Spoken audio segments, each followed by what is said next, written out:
तो प्यारे बच्चों, एक बार फिर से आप सभी का स्वागत है हमारे एक और नए लेक्चर में, जहां पे हमें आज वेक्टर्स के बारे में और सारी चीजों को सीखना है। मैं आपको याद दिला दूं कि इसके पहले लेक्चर में हम लोगों ने एडिशन ऑफ वेक्टर्स या फिर ऐसे बोल सकते हैं रिजल्टेंट ऑफ टू वेक्टर्स पढ़ लिया था, क्या होता है, समझ लिया था कैसे निकाला जाता है, और एक दो क्वेश्चंस भी किए थे कि आखिर क्या होगा अगर दो इक्वल वेक्टर के रिजल्टेंट के बारे में हमने पढ़ाई की। तो सीखा था कि जो एंगल होता है दोनों वेक्टर्स के बीच, उसको हमारा रिजल्टेंट बाइसेक्ट कर दिया करता है। उसी कहानी को थोड़ा सा और आगे बढ़ाऊंगा मैं एडिशन ऑफ वेक्टर्स में, और फिर आज की मेन क्लास यानी कि सब्ट्रैक्शन ऑफ वेक्टर्स के बारे में मैं आपको बहुत डिटेल में समझाऊंगा। ध्यान से देखो, अगर मैंने तुमसे कहा कि दो वेक्टर हैं बिल्कुल इक्वल मैग्नीट्यूड के, सपोज ये वेक्टर है ए वेक्टर, इसका मैग्नीट्यूड भी कुछ स्मॉल ए के बराबर है, और एक ये वेक्टर है मान लो बी वेक्टर, ये है मान लो बी वेक्टर, इसका मैग्नीट्यूड भी कुछ स्मॉल ए के ही बराबर है, और कुछ ये है एंगल थीटा, ये है एंगल बच्चों थीटा, और ए और बी दोनों का मैग्नीट्यूड बिल्कुल सेम है, क्योंकि ए और बी दोनों का मैग्नीट्यूड बिल्कुल सेम है, तो इनका जो रिजल्टेंट होता बच्चों, इनका जो रिजल्टेंट होता, क्या वो कुछ ऐसे निकाला जाता कि मैं यहाँ से एक ऐसे लाइन बना लूं और एक ऐसे बना लूं तो मेरा पैरेललोग्राम पूरा हो जाएगा, फिर यहाँ से वो जो अपोजिट डायगोनल मिल रहा होता, क्या यही इनका रिजल्टेंट होता? हाँ बच्चों, यही इनका रिजल्टेंट होता। अगर इस रिजल्टेंट का ए वेक्टर से जो एंगल है वो मैं अल्फा मान लूं और बी वेक्टर से जो एंगल है वो मैं बीटा मान लूं, तो याद करो मैंने यही कहा था कि बीटा और अल्फा बिल्कुल सेम होंगे अगर दोनों वेक्टर्स बिल्कुल इक्वल मैग्नीट्यूड के हैं, तो क्योंकि रिजल्टेंट उस एंगल को बाइसेक्ट किया करता है। आखिर अब मुझे ये जानना है कि अगर ए वेक्टर का मैग्नीट्यूड बी वेक्टर से बड़ा हो तो ये रिजल्टेंट कहां से गुजरता। मेरी बात ध्यान से समझो, सपोज ये है ए वेक्टर, इसका मैग्नीट्यूड कुछ भी हो, चलो उससे मुझे मतलब नहीं है खास, और ये है मेरा बी वेक्टर। आप देख के पता कर सकते हो कि बी वेक्टर के कंपैरिजन में ए वेक्टर काफी ज्यादा बड़ा है। अगर ए वेक्टर बी वेक्टर से बड़ा है तो अब जो इनका रिजल्टेंट होगा देखो कैसा बनता। ये है मान लो दोनों वेक्टर्स के बीच का एंगल थीटा। रिजल्टेंट निकालने के लिए क्या मैं पहले अपना पैरेललोग्राम कंप्लीट करूंगा? हाँ सर, आप पैरेललोग्राम कंप्लीट करोगे। क्या पैरेललोग्राम कंप्लीट होने के बाद कुछ ऐसा नजर आएगा? हाँ सर, कुछ ऐसा नजर आएगा। अब ध्यान से देखो, इस पर्टिकुलर पॉइंट से जहां पे दोनों वेक्टर के टेल जुड़ रहे हैं, अगर मैं इस ऑपोजिट डायगोनल को ज्वाइन करता हूं, ऑपोजिट पॉइंट को ज्वाइन करके एक डायगोनल फॉर्म करता हूं, तो क्या यही इन दोनों वेक्टर का रिजल्टेंट कहलाता है? हाँ सर, यही इन दोनों वेक्टर का रिजल्टेंट कहलाता है। इस बार रिजल्टेंट ने ए के साथ जो एंगल बनाया है वो अल्फा है, और बी के साथ जो एंगल बनाया है वो बीटा है। बहुत ध्यान से फिगर को देखो तो तुम्हें देखकर ही क्लियर हो जाएगा कि इस बार अल्फा बीटा से छोटा निकल के आ रहा है, अल्फा बीटा से छोटा होने वाला है। जैसे जैसे ए वेक्टर का मैग्नीट्यूड में और ज्यादा करता चला जाऊंगा, ये रिजल्टेंट और ज्यादा ए वेक्टर की तरफ झुकता चला जाएगा, और जैसे जैसे मैं ए का मैग्नीट्यूड कम करता चला जाऊंगा, ये रिजल्टेंट बी की तरफ मूव करना शुरू कर देगा। तो बहुत सिंपल सा कॉन्सेप्ट है जो तुम्हें याद रखना है, क्योंकि क्वेश्चंस कई बार पूछे जाते हैं, कई बार दिखते हैं कि अगर ए वेक्टर और बी वेक्टर, दो वेक्टर्स किसी पर्टिकुलर एंगल पर हैं, तो इनका रिजल्टेंट आखिर किस वेक्टर के करीब से गुजरेगा? हमेशा उस वेक्टर के पास से गुजरेगा जिसका मैग्नीट्यूड ज्यादा है, जिसका मैग्नीट्यूड ज्यादा है, याद रखना। तो हमसे ऐसे कहता है कि if mod of a vector is greater than mod of b vector, if mod of a vector is greater than mod of b vector, तो बताओ इनमें से कौन सा ऑप्शन सही होगा? Alpha will be greater than beta, alpha will be equal to beta, और C option हो जाए alpha will be less than beta, और डी ऑप्शन हो जाएगा मान लो नन ऑफ दीज। तो आखिर आंसर क्या होगा? हमेशा याद रखना, रिजल्टेंट हमेशा बड़े वेक्टर के करीब से निकलने की कोशिश करेगा, जिसका मतलब अल्फा अगर वो एंगल है जो बड़े वाले वेक्टर के साथ बनाया गया है, और बीटा वो एंगल है जो छोटे वाले वेक्टर के साथ बनाता है हमारा रिजल्टेंट, तो बड़े वेक्टर के साथ बनने वाला एंगल हमेशा छोटे वेक्टर से बनने वाले एंगल से छोटा होगा। सही आंसर होगा alpha is less than beta. ये बहुत इंपॉर्टेंट कॉन्सेप्ट है, दिखने में बहुत छोटा है पर बहुत शानदार है, और इसको याद रखना है हमें, एक पॉइंट के तरीके से अपनी कॉपी में नोट कर लेना है। नोट यानी जो टॉपिक है इसकी शुरुआत आप लोग आज अपनी कॉपी में कैसे करोगे? एक नोट के साथ करोगे, और नोट के साथ करने के बाद वही चीज लिखनी है, note if mod of A is greater than mod of B, then alpha will always be smaller than beta। क्या है अल्फा, क्या है बीटा, जरूर लिख लेना। अल्फा है रिजल्टेंट का वो रिजल्टेंट वेक्टर का एंगल जो उसने ए वेक्टर के साथ फॉर्म किया है, और बीटा है रिजल्टेंट वेक्टर का एंगल जो उसने बी के साथ फॉर्म किया है। ये सिंपल सा कॉन्सेप्ट है एक और, जिसको आप अच्छे से अपनी कॉपी में लिखेंगे भी और आप हमेशा याद भी रखोगे। और आज की क्लास का जो असली जान है या जो असली चीज है जो हमें यहाँ सीखनी है, that is subtraction of two vectors. चलो इस पे काम करेंगे भाई, खूब मन लगा के काम करेंगे, खूब अच्छे से काम करेंगे, ताकि हमारा कॉन्सेप्ट बिल्कुल क्लियर रहे। देखो ध्यान से बच्चों, देखो अब मैं तुमको पढ़ाने जा रहा हूं subtraction of to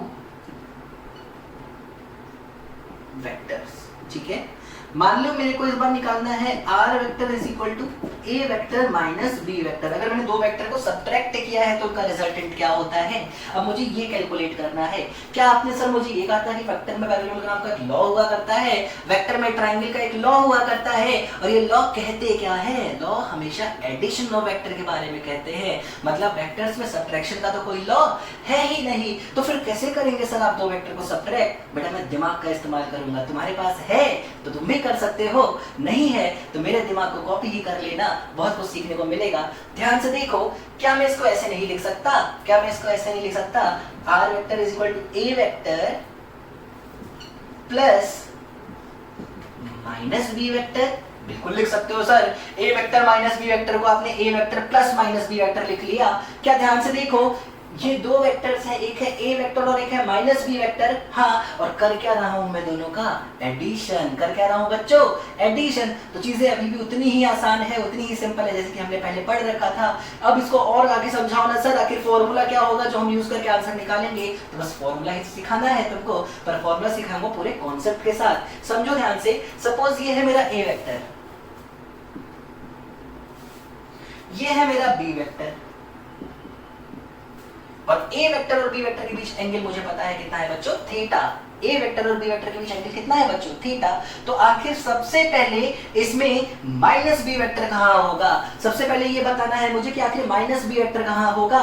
what is minus B vector, उससे पहले इस पे थोड़ा सा काम कर लेते हैं। क्या मैंने तुमको एकदम स्टार्टिंग के फर्स्ट लेक्चर में नेगेटिव वेक्टर्स के बारे में बातें बताई थी। हाँ सर बताई थी। तो what were negative vectors, negative vector का मतलब होता था एक वेक्टर जो कि किसी वेक्टर के बराबर मैग्नीट्यूड का है पर ऑपोजिट डायरेक्शन में है। क्या मुझे बी का नेगेटिव, इसको क्या बोलेंगे, बी का नेगेटिव वेक्टर। तो क्या एक ऐसा वेक्टर चाहिए जो कि एग्जैक्टली बी के मैग्नीट्यूड के बराबर हो पर उससे ऑपोजिट डायरेक्शन में हो।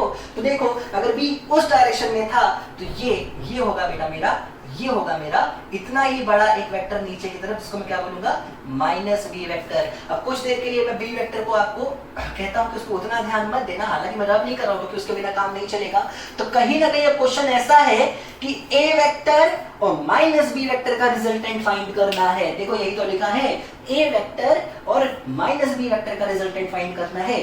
दो वेक्टर का रिजल्टेंट तभी तुम फाइंड करोगे सही जब दो वेक्टर के बीच का एंगल का तुम्हें आइडिया हो। क्या दोनों वेक्टर के बीच एंगल निकालने के लिए दोनों के टेल को टेल से जोड़ना है।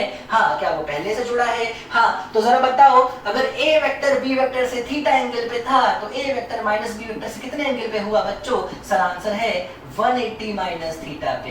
कितने एंगल पे हुआ बच्चों, 180 माइनस थीटा पे। बस इतनी सी तो थी ये कहानी। तो आखिर क्या होगा रिजल्टेंट वेक्टर, क्या होगा रिजल्टेंट वेक्टर। तो जो फॉर्मूला पढ़ रखा है बच्चों उसी का इस्तेमाल करो। मैं पहले तुम्हें मैग्नीट्यूड निकालना सिखा दूंगा, फिर तुम्हें डायरेक्शन निकालना सिखा दूंगा और मेरा काम खत्म हो जाएगा। तो क्या होगा बच्चों, ये होगा ए वेक्टर के मैग्नीट्यूड का स्क्वायर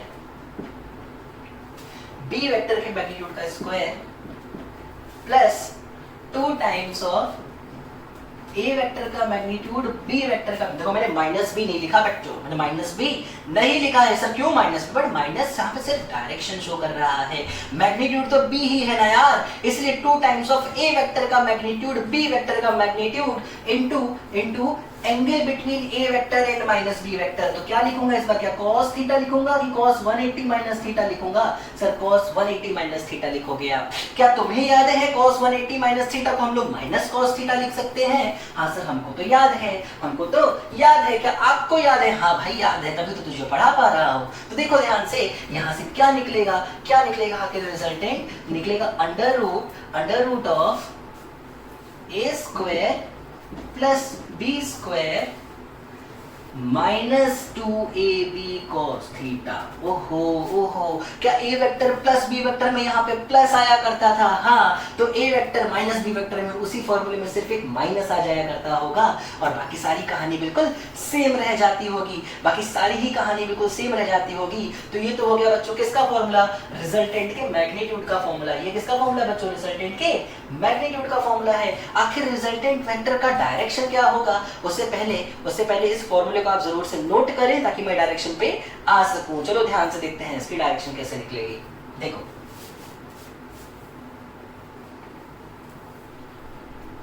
क्या दो वेक्टर का जो रिजल्टेंट होता है पैरेललोग्राम के अकॉर्डिंग, अगर ये -b वेक्टर है बच्चों, तो क्या ये भी -b वेक्टर कहलाएगा? हाँ सर। ये a वेक्टर है बच्चों, तो क्या ये भी a वेक्टर ही कहलाता? हाँ सर। तो कैसे निकालते हैं आखिर रिजल्टेंट? सर, जहां दोनों वेक्टर के टेल ज्वाइन कर रहे हो उस पॉइंट से ऑपोजिट वाला जो कॉर्नर है उसको ज्वाइन कर दो, आप एक वेक्टर बना दो। यही वो वेक्टर है जो कि रिजल्टेंट वेक्टर कहलाना चाहिए। तो क्या इसको मैं बोल सकता हूं कितना? a vector minus b vector. यही तो है मेरा a vector minus b vector. इस चीज को आप अपने दिमाग में, जहन में, खून में, रग में बसा के रखें तो ही आपके लिए अच्छा होगा। और आखिर ये a vector minus b vector जो भी है इसको मैं r वेक्टर बोल देता हूँ। कितने एंगल पे है a वेक्टर से? अब मुझे ये फाइंड करना है। क्या फाइंड करना है बच्चों? कितने एंगल पे है a वेक्टर से मुझको ये फाइंड करना है। मैं मान लेता हूँ a वेक्टर से ये अल्फा एंगल पे है। कितने एंगल पे है? अल्फा एंगल पे है। तो देखो अल्फा कैसे निकालते हैं? उसका डायरेक्ट फॉर्मूला होता है tan alpha is equal to दूसरा वाला वेक्टर का मैग्नीट्यूड, मतलब कि b साइन के बाद क्या लिखते हैं बेटा? वो एंगल जो दोनों वेक्टर के बीच है, क्या वो थीटा है इस बार? नहीं, 180 माइनस थीटा है। तो b sine 180 minus theta upon a plus b cos 180 minus theta. क्या यही वो फॉर्मूला हुआ करता था? हाँ, जहां था थीटा वहां आया है इस बार 180 माइनस थीटा। कोई बहुत बड़ी चीज नहीं है सर, तुम डरे क्या? नहीं सर। चलो शाबाश, अगर डर नहीं लगा तो इसको आगे सॉल्व करने की कोशिश करते हैं। साइन 180 माइनस थीटा मतलब कि सेकंड क्वाड्रेंट में कोई एंगल होगा और सेकंड क्वाड्रेंट में साइन हमेशा पॉजिटिव होता है, और क्योंकि 180 का कन्वर्जन है तो फंक्शन वही फंक्शन रहता है। तो sine 180 minus theta will be sine theta, पर cos 180 minus theta will be minus cos theta. जैसे तुम यहाँ पे इन दोनों चीजों को यूज करते हो, तुम लिखोगे tan अल्फा निकल के आया है सर, tan अल्फा निकल के आया है b sin theta upon a minus b cos theta. ओहो हो, फिर से ध्यान से दो भाई। क्या जब दो वेक्टर का एडिशन किया करते थे तो वहां पे प्लस हुआ करता था क्या? हाँ, तो जब सब्ट्रैक्शन किए हैं तो वहां पे बच्चों माइनस आ गया है। फर्क सिर्फ इतना सा है। और इस तरीके से हम दो वेक्टर का सब्ट्रैक्शन बहुत ही आसानी से कर सकते हैं। इस तरह से हम दो वेक्टर का सब्ट्रैक्शन बहुत ज्यादा आसानी से कर सकते हैं। सर एक क्वेश्चन करा दो तो शायद हमारा कॉन्फिडेंस भी और ज्यादा हो जाएगा। हाँ भाई बिल्कुल कराऊंगा, वही तो मेरा काम है। तो देखो ध्यान से, एक क्वेश्चन करते हैं।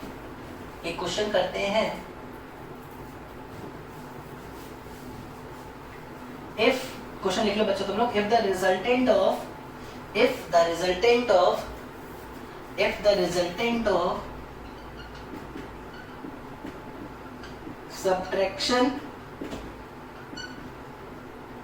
of two unit vectors is also a unit vector, find angle between two vectors. हमसे कहता है कि मेरे पास दो यूनिट वेक्टर का रिजल्टेंट जो उसके सब्ट्रैक्शन से मिला है, if the resultant of subtraction of two unit vectors is again a unit vector, find angle between them. मैं याद दिला दूं, ऐसा ही एक सवाल मैंने तुमको एडिशन में कराया था। उसमें सवाल था if the resultant of addition of two unit vectors is a unit vector then find angle between two vectors. और आंसर अगर तुमको याद हो, मैंने कहा था नोट करके लिख लेना। दो इक्वल वेक्टर का रिजल्टेंट उन्हीं के बराबर होता है जब एंगल होता है 120 डिग्री। जब एंगल होता है 120 डिग्री। पर ये आंसर एडिशन के समय था, अब तो सब्ट्रैक्शन का क्वेश्चन है। तो लो सवाल करते हैं सॉल्व। कैसे करेंगे सर? जो कहना है वो करो। जरा बताओ ए वेक्टर का मैग्नीट्यूड कितना है क्वेश्चन के अकॉर्डिंग? ए वेक्टर का मैग्नीट्यूड है सर 1, जरा बताओ बी वेक्टर का मैग्नीट्यूड सर 1, जरा बताओ रिजल्टेंट का मैग्नीट्यूड सर 1। करना क्या है, A vector minus B vector ना, तो जो फॉर्मूला है वो होगा r is equal to under root A square plus B square minus 2ab cos theta, minus 2ab cos theta. Find क्या करना है भाई, थीटा ही तो फाइंड करना है, थीटा ही तो होता है दो वेक्टर के बीच का एंगल। हमको ए वेक्टर और बी वेक्टर के बीच का एंगल निकालना है, वो तो थीटा ही है बच्चों ना। हमको ए वेक्टर और बी वेक्टर की नेगेटिव के बीच एंगल नहीं निकालना है। सवाल देखो ध्यान से, वो तरीका था जब हमने माइनस बी वेक्टर बनाया था, वो तरीका था फाइंड करने का, तरीका था फाइंड करने का कि रिजल्टेंट कितना होता है। सवाल कहता है find angle between two vectors, तो दो वेक्टर है कौन भाई, ए और बी है, ए और माइनस बी नहीं है यहाँ पे। ए और बी को माइनस करने पे जो रिजल्टेंट मिलता है अगर वो यूनिट वेक्टर है, तो बताओ ए और बी वेक्टर के बीच एंगल कितना है, इसका ये मतलब है सवाल का। क्या मैं इस क्वेश्चन को सॉल्व करके थीटा निकाल सकता हूँ? हाँ सर। रिजल्टेंट खुद कितना है सर, वो भी तो 1 है, आप उसको भी 1 लिख सकते हो। तो लिख दिया भाई, तुमने बोला तो लिख दिया। जरा स्क्वायर करो सर, तो 1 का square 1 is equal to 2 minus 2 cos theta. कोई बहुत बड़ा रॉकेट साइंस नहीं है सर। यहाँ से 2 cos थीटा कितना आ गया, 2 cos थीटा आ गया सर 1 के बराबर। तो cos थीटा कितना आ गया सर, cos थीटा आ गया हाफ के बराबर। तो थीटा कितना हो गया सर, 60 डिग्री हो गया थीटा। तो 60 डिग्री पे होते हैं दो यूनिट वेक्टर्स अगर, तो उनका सब्ट्रैक्शन भी एक यूनिट वेक्टर होगा। जो पॉइंट तुम्हें नोट करना है वो ये है कि अगर दो वेक्टर्स जिनका सेम मैग्नीट्यूड है उन्हें 60 डिग्री पर रखा जाए, दो वेक्टर्स जिनका सेम मैग्नीट्यूड है अगर उन्हें 60 डिग्री पर रखा जाए और उनके रिजल्टेंट जो कि उनके सब्ट्रैक्शन से मिलने वाला है, जो कि उनके सब्ट्रैक्शन से मिलने वाला है, उसके बारे में हम बात करें तो वो भी उतना ही निकलने वाला है मैग्नीट्यूड में जितने कि हमारे वेक्टर्स है। तो बहुत ही आसान सा कॉन्सेप्ट था, बहुत ही आसान सा सवाल था और शायद थोड़ा सा कॉन्फिडेंस भी हमारा बढ़ा। चलो शाबाश बच्चों, और बहुत सारी अच्छी चीजें सिखानी है तुमको मुझे। अब देखो पूरा कॉन्सेप्चुअल लेक्चर है बचा हुआ, पूरा लेक्चर बेटा कॉन्सेप्चुअल होने वाला है। कुछ ऐसा होने वाला है कि हमारा टाइम बहुत बचा करेगा सवालों को सॉल्व करने में, अगर तुम वो कॉन्सेप्ट सीख जाओ जो मैं तुम्हें अब सिखाना चाहता हूँ। चलो देखो ध्यान से बच्चों, देखो ध्यान से, देखो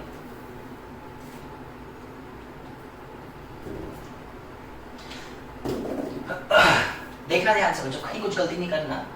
मान लो ये है मेरा ए वेक्टर, ये है मेरा बी वेक्टर, तो ये हुआ मेरा बेटा, ये हुआ माइनस बी वेक्टर। सबसे पहले A vector plus B vector कैसे निकालते हैं, तो उन दो वेक्टर को देखो जिनकी बात कर रहे हो, ए और बी का एडिशन। क्या पहले पैरेललोग्राम कंप्लीट किया जाए? बिल्कुल किया जाए सर, बिल्कुल किया जाए। और जब किया मैंने पैरेललोग्राम कंप्लीट, तो ए और बी वेक्टर के टेल से शुरू होकर ऑपोजिट कॉर्नर तक जाने वाला ये वेक्टर ही क्या कहलाएगा बेटा, ए वेक्टर प्लस बी वेक्टर कहलाएगा। इसमें कोई बहुत बड़ा रॉकेट साइंस नहीं है। Sir A vector minus B vector कहाँ है, तो देखो पहले मुझे बी का माइनस बी बनाना पड़ा और अब जो पैरेललोग्राम कंप्लीट हुआ, क्या वो कुछ ऐसा है, क्या वो कुछ ऐसा है?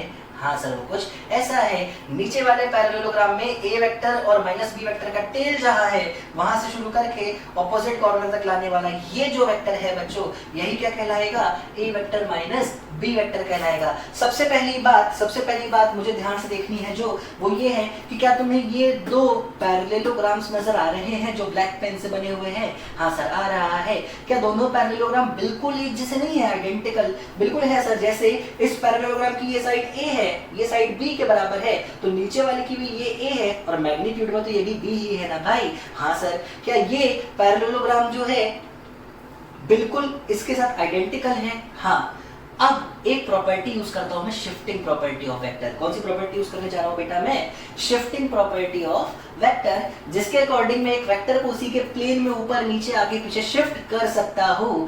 अगर मैंने ऐसा किया और मैं इस बी वेक्टर को उठा के शिफ्ट करके ऊपर ले जाऊं और यहां ऐसे पुट कर दूं, तो देखो ध्यान से क्या बनेगा, क्या बनेगा, यही फिगर आपका चेंज होकर कुछ ऐसा हो जाएगा। देखो ये तो रहेगा आपका ए वेक्टर,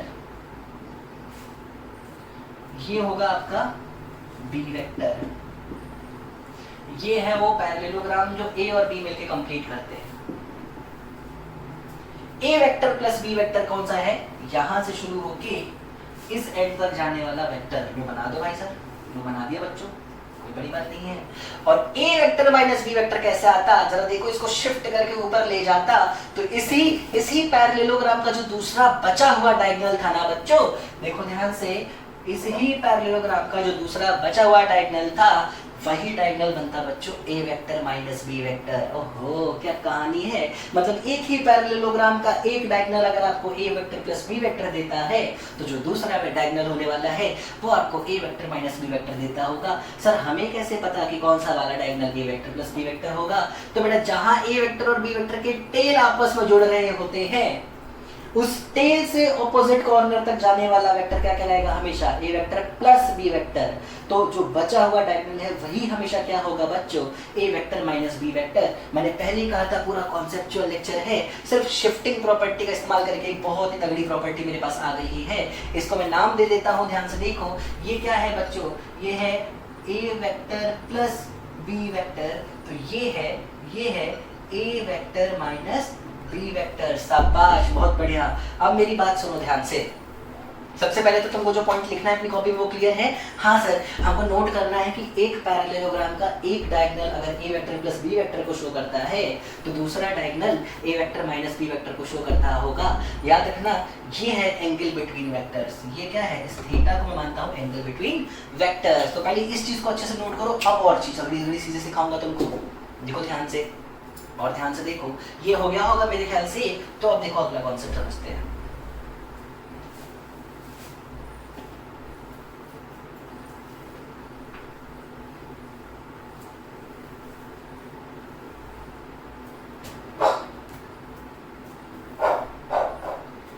चलो देखो, देखो ध्यान से,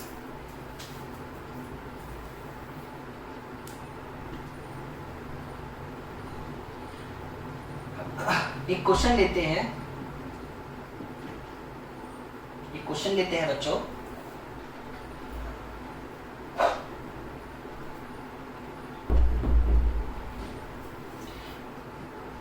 if A vector and B vector are two vectors, then A vector plus B vector का जो मैग्नीट्यूड होता है, A vector plus B vector का जो मैग्नीट्यूड होता है वो हमेशा बड़ा होगा A vector minus B vector के मैग्नीट्यूड से। A vector plus B vector का जो मैग्नीट्यूड होता है वो हमेशा बराबर होगा A vector minus B vector के मैग्नीट्यूड से। A vector plus B vector का मैग्नीट्यूड हमेशा छोटा होगा A vector minus B vector के मैग्नीट्यूड से, या फिर all of these are possible. चलो जरा बताओ, तुम सोच के बताओ, फिर मैं तुम्हें सिखाता हूँ क्या सिखाना चाहता हूँ।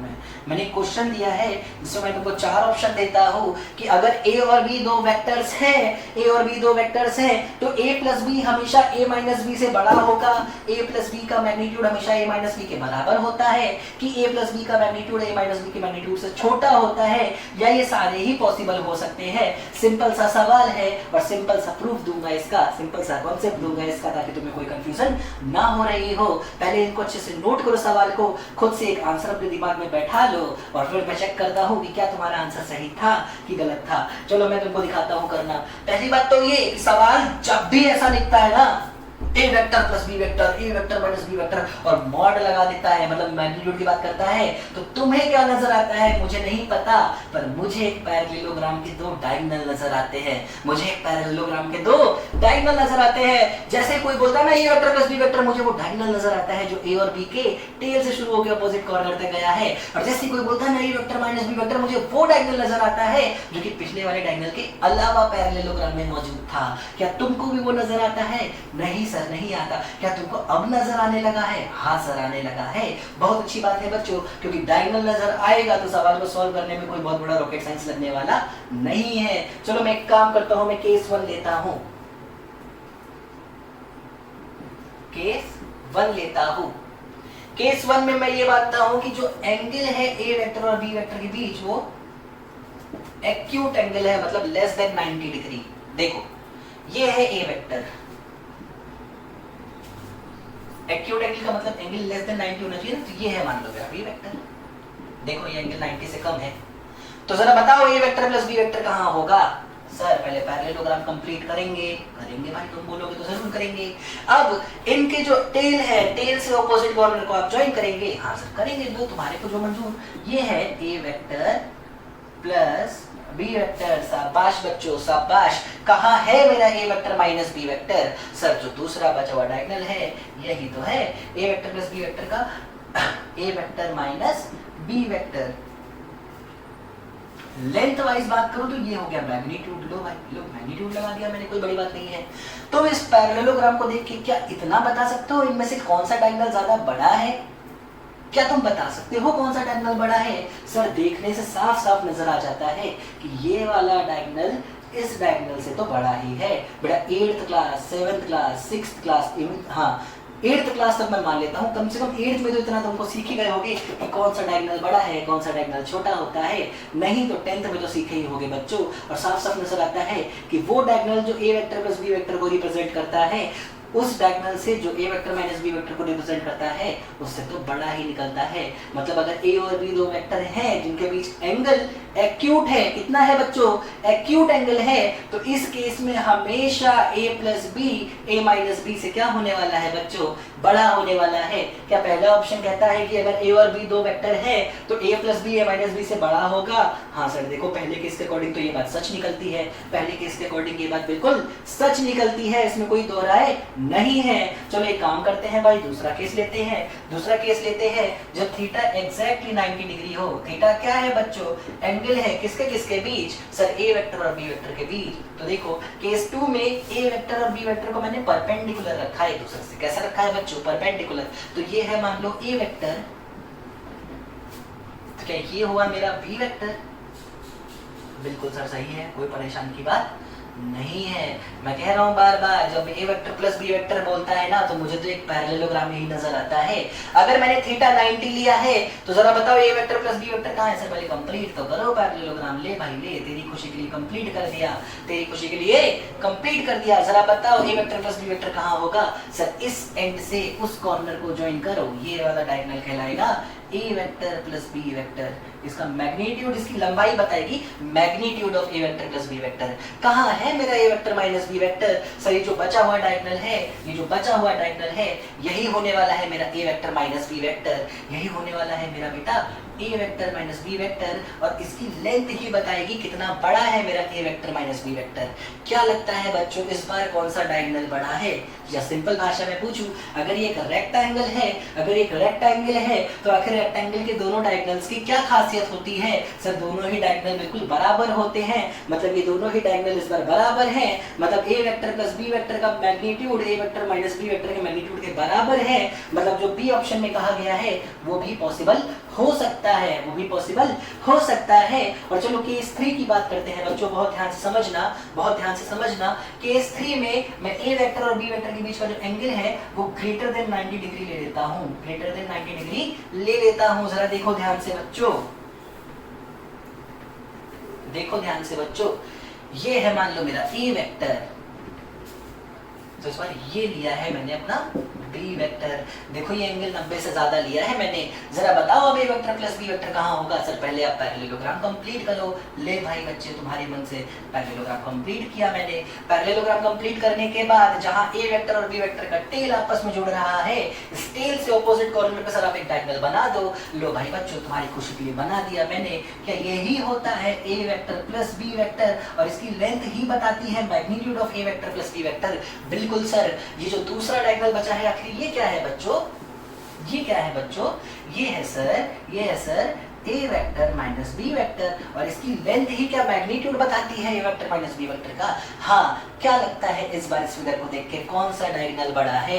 Sir A vector minus B vector वाला डायगोनल ज्यादा बड़ा नजर आता है A vector plus B vector वाले से। और क्या थर्ड पॉइंट भी ये कहता है कि ए वेक्टर माइनस बी वेक्टर बड़ा होगा ए वेक्टर प्लस बी से? हाँ सर ये भी पॉसिबल हो सकता है। तो आंसर क्या है बच्चों? 1 है, 2 है, 3 है? नहीं सर, ना तो 1 है, ना 2 है, ना 3 है। आंसर है 4। All of these are possible depending upon different types of situation। तो बेटा बहुत ढंग से नोट करना इस क्वेश्चन को, समय लगना चाहिए, पेजेस जाने चाहिए कम से कम 2, तब जाके समझना तुमने सारी चीजें नोट की है। तुमको एक एक बात दिमाग में, जब भी आज के बाद में बोलूंगा a and b are two vectors a plus b, समझ में आना चाहिए डायगोनल में एक पैरेललोग्राम, उसका डायगोनल नजर आना चाहिए। मैं बोलूंगा a minus b, तुम्हें डायगोनल नजर आना चाहिए, और डायगोनल नजर आना चाहिए तो पैरेललोग्राम की कहानी चल रही है, तो तुम्हें कुछ छोटे मोटे पैरेललोग्राम्स याद होने चाहिए, जैसे रोम्बस, स्क्वायर, रेक्टेंगल, एक ऐसा है ना। तो ये सारे छोटे छोटे पैरेललोग्राम तुम्हें याद होने चाहिए। तुमको सवाल सॉल्व नहीं करना पड़ेगा बच्चों, डायरेक्ट आंसर आया करेगा। क्या a vector plus b vector हमेशा a vector minus b vector के से बड़ा होगा? नहीं सर, केसेस होंगे। क्या केसेस हैं? 3। एक्यूट एंगल है अगर तो हाँ a vector plus b vector हमेशा a vector minus b vector से बड़ा होगा। 90 डिग्री है तो दोनों बराबर होंगे, और 90 से ज्यादा एंगल है तो पक्का a vector minus b vector a vector plus b vector से बड़ा होने वाला है। पक्का a vector minus b vector a vector plus b vector से बड़ा होने वाला है। क्या तुम मेरी बात समझ सकते हो? हाँ सर समझ सकते हैं। क्या तुम फील ले रहे हो? हाँ सर फील ले रहे हैं। क्या आप सर क्वेश्चंस करवाओगे? हाँ बच्चों मैं क्वेश्चंस करवाऊंगा। तुम्हें फील कराने के लिए क्वेश्चंस तो करवाना ही पड़ेगा। चलो देखो ध्यान से भाई, मुझको एक क्वेश्चन कहा गया, देखते हैं तुम कितनी तेज पकड़ पाते हो चीजों को। देखो मैं कैसे कैसे क्वेश्चंस आते हैं, देखो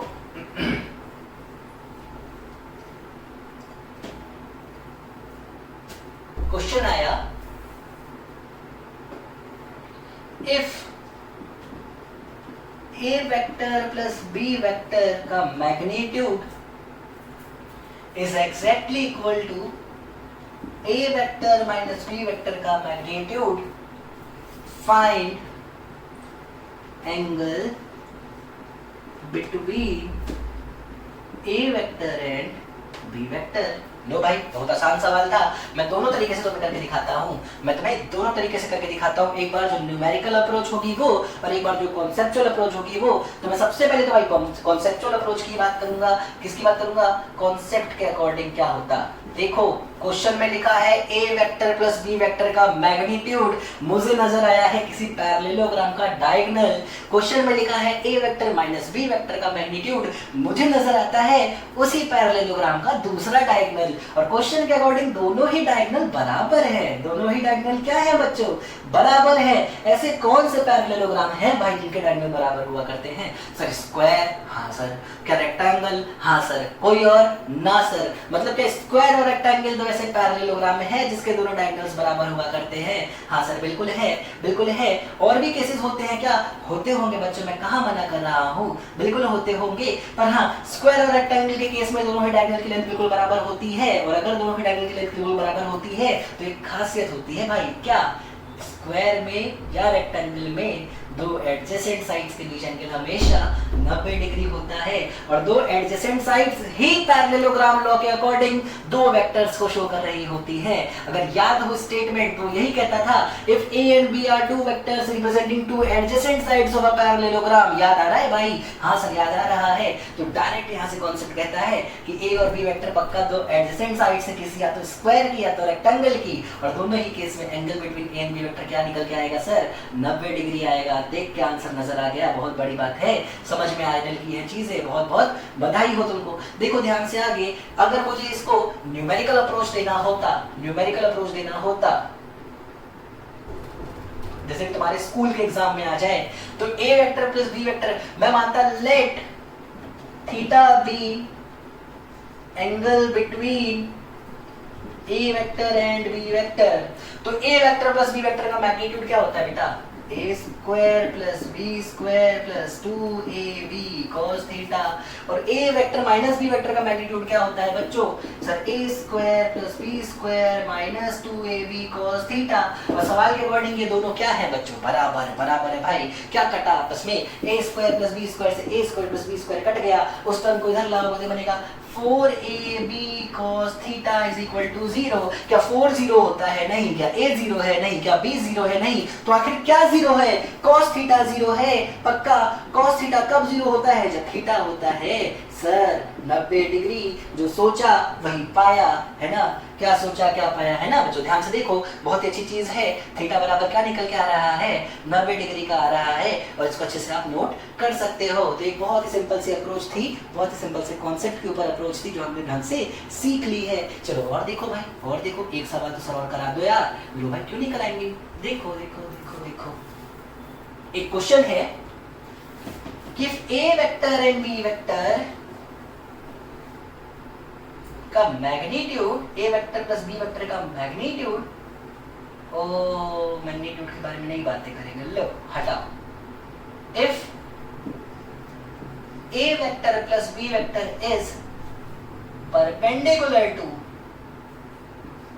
A vector minus B vector. ओहो, क्या किया सर ये आपने, बहुत शानदार सवाल है।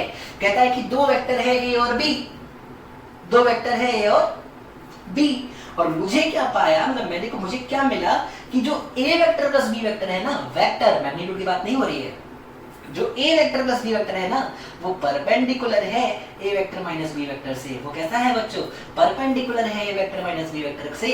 तो बताओ बताओ, A वेक्टर और B वेक्टर के मैग्नीट्यूड में कौन से वेक्टर का मैग्नीट्यूड बड़ा होगा। तो mod of A is greater than mod of B, mod of A is less than mod of B, और mod of A is equal to mod of B। बताना है कौन सा आंसर सही है।